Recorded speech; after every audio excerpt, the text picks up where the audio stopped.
Hi, and welcome to this episode of Financial Planning Innovation. I'm your host, Marc Glickman. I'm an actuary. I love technology. And so, therefore, it's my pleasure to have on the line Shefali Sonfar. Okay, we met on LinkedIn. This is very interesting. But actually, Shefali lives in a different country. Thanks for joining us today. Thank you, Mark, for having me. It's a pleasure to be on the show. So, tell me a little bit about where you live and your background in the insurance industry. So I currently live in India. I'm based out of Bangalore currently, but I've had about 20 years of experience in the insurance industry. Started off as an underwriter, but quickly moved into the IT side of the business because I really saw the potential to leverage technology to improve our operations. Moved over to the US, worked as a consultant in multiple insurance clients, worked across Europe with a few significant transformation programs before I came back to India. Have had the benefit of setting up 3 greenfield operations in India, including ING and EIG when they were set up in India. So have had a little bit of a journey and happy to be where I am today. Very cool. Well, you've had so much experience around the globe. What would you think is the differences between kind of the U.S. insurance industry in terms of digital transformation, European, and India? Are there more differences or similarities that you're seeing there? I think the differences really lie at the core as to how the industries have evolved. If you look at it, the US market, because of the kind of regulations that they had, banking was not really a channel to sell insurance predominantly. And so a lot of retail and direct sale products came up. The process therein was aligned to that. You look at Europe, a lot of them were bank assurance linked. And so a lot of processes products are aligned to that. India has had a slightly different journey because when India became independent, a lot of the companies merged to become private, publicly controlled. And so there was a lot of monopoly. Mm-hmm. In 2000, the monopoly was broken because privatization was again allowed and a lot of new entrants came in. Having said that, we did not have the deep pockets that America and Europe had. So the price sensitivity continued. And so the kind of investments we made in technology, even though the opportunity was much better, was different. So the challenges are different because we evolved. That is so fascinating to me. And you kind of talk about a little bit almost about the user experience, right? Either the customer experience in terms of retail in the United States or the banking industry in Europe, or kind of the business partner experience. And I know we wanted to talk about that a little bit today, which is digital transformation begins with the customer. So I know you had a story that you wanted to share from your career in terms of being involved with business transformation. Tell us a little bit about the background in terms of the project you were working on. First of all. So this was for a very large annuity insurer in the US. And one of the challenges that they were facing was the simple call center application.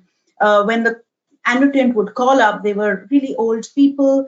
They had their life savings invested in this company.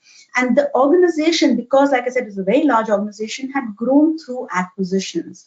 So the customer really had the money with this individual insurer, but had bought them over the course of time. And some of them were inherited, some of them were acquired. And whenever they called the call center, on an average, they had to wait for 10 to 15 minutes to get simple responses like, when is my next annuity payment due? How much will I get next month? How much is my corpus?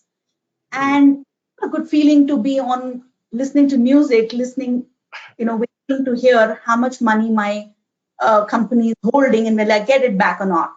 I can imagine people with like their entire life savings, right, in annuities, like waiting this amount of time and kind of getting nervous on the phone, like, am I going to get this answer quickly or not? Am I going to get my money quickly or not? And this was really at the core a technical problem if you look at it. If you look at it from the customer, of course, the customer was getting anxious. There was a lot of irate customers.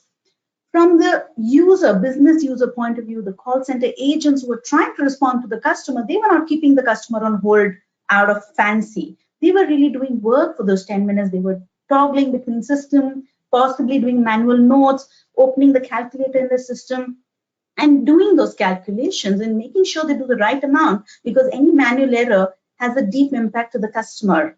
Mm-hmm. So we came up with a potential solution of creating a customer portal where we did a full analysis of all the kind of calls that came in. And we realized that 80% of the calls were really hygiene calls. What is my value? When is my next amount due? How much on an average will I get? Will it come in? Will it not come in? What is the interest rate that's flowing right now? So those were the basic, the 80% of them were, 20% needed a little more intervention. Mm-hmm. We created a portal where in the first 2 pages, once the customer was authenticated, would immediately give these 80% of the responses. We were able to bring down the complete response time from almost 10 minutes to 180 seconds, including authentication of the client. Awesome. This was a complete transformation of experience, not only from the user, which I'm saying the business user, but also from the customer experience. And you could use a little more time to be empathetic about their feelings. These are old people who are looking at you to give them their life savings and give them money out of that. Yeah, I know a lot of people, they think of digital transformation, right? And they think about, oh, blockchain, or it's got to be the full process. But sometimes just some things like analyzing the user experience here and creating a way for all the customers to have a better experience is sometimes the most transformational of all. Absolutely. And I've always said this, I've been saying this since the beginning of my career, that technology is really an enabler to business outcomes. If you look at the business problem, technology solutions using different technology levers should lead to the outcome. In this situation, for example, we created a robust data warehouse, a very strong business logic layer, and rendered it in a very, very user-friendly UX. Mm-hmm. It's just that 3 layers that we created. Mm-hmm. Building that, of course, is a project plan and a program in itself. I'm simplifying it, but it's really components of technology that led to a business outcome. Well, I really appreciate you joining us today. I hope to have you in future episodes. We'll have to talk about more financial innovation topics like this. But thanks for your time. Thank you so much, Mark. Pleasure.